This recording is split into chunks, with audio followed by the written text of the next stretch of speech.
Good morning. So, today, with my morning coffee, my plan was to take the day off.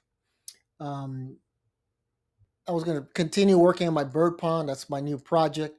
Going to go to Home Depot later.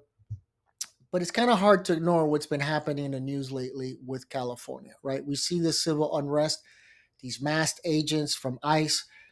We have to assume they're ICE, carrying around guns. I keep posting on social media. They're acting like this is Black Hawk Down.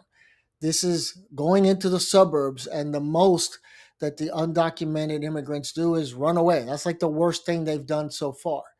But we see this military presence. And so I have a list here of things that I'm going to read in a second, but it reminded me of an article I read many years ago on a CIA agent who spent decades overseas, and he was working and living in these countries where civil unrest. And he said, "This is the pattern that I noticed. These are the things that these countries have in common." And he was saying how that relates to the US. And so just seeing what I saw now, or just, yeah, even today, I was watching a few videos, and it's hard to watch why this is happening. But just check out this list. Number one, political polarization. Extreme ideological divisions between groups, often leading to a breakdown in governance. Number two, economic inequality. Widespread poverty or economic disparity can fuel resentment and drive people towards rebellion. Three, loss of institutional trust. When people no longer believe in the legitimacy of their government or institutions, they seek other forms of governance. Four, ethnic or religious tensions. Conflicts between different ethnic or religious groups can escalate into violence. Think about all the things I'm reading, and if it applies to what we're witnessing right now in real time.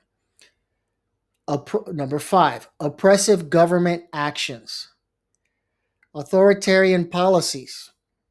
Sound familiar? Suppression of dissent or human rights violations can provoke resistance. Think, go over that one more time. Authoritarian policies, suppression of dissent, human rights violation, due process. It's being ignored. We have an authoritarian president who doesn't like dissent. Number six, militarizing of society. The presence of armed factions or militias can escalate conflicts into full scale war. Sending the Marines down to a city in California, the military along our borders, and all these militias that ICE is running around with their face covered. We don't know if they're really ICE agents or not. Number seven, trigger events. Specific incidents such as assassinations, fraudulent elections, or violent crackdowns can ignite uprisings. The wrong people have already been arrested. We see what's happening with Kilmar Obrego Garcia. I posted on that, by the way. Trust me, an acquittal is coming on that case.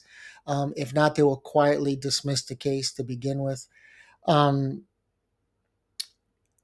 we're still talking about the 2020 fraud in the election. That's non existent, basically, right? Violent crackdowns. Yeah, we're seeing that. What's the trigger event? Well, they just arrested the mayor, I believe, of a union in California. Is that enough? Probably not. It did create a little bit of an uprising in that situation, but the wrong person is going to get hurt, injured, killed, arrested. We're seeing this already, right? Those two members of the House that were arrested for trying to go into an ICE facility. It's sad. I don't know where this is going to end, but I don't like what I'm seeing. And I know there's some people out there that like to say, this is what they voted for, assuming those are real counts, assuming those people are informed, assuming they don't have mental health issues, assuming a lot of things. We didn't vote for this. Okay. Maybe a small minority did.